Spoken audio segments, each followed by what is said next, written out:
ఈద్ ముబారక్.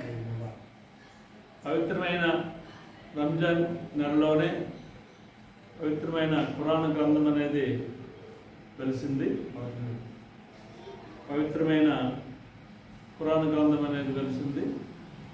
ముస్లింలు అత్యంత పుణ్యమైన కాలము ఈ నెల దినాలుగా భావిస్తారు. తమ సంపాదనలోన అధిక భాగం దాన ధర్మాలు చేస్తారు. తర్వాత ఈ పండుగ ఉద్దేశం ఏంటంటే సర్వమానవాళి కూడా ఆనందంగా ఆరోగ్యంగా ఉండాలని కోరుకొని ప్రజలందరూ బాయిగా ఉండాలనేది ఉద్దేశం. మరి ఈ సందర్భంగా నేను ముస్లిం సోదరులందరికీ కూడా ఈద్ ముబారక్ శుభాకాంక్షలు తెలియజేస్తున్నాను.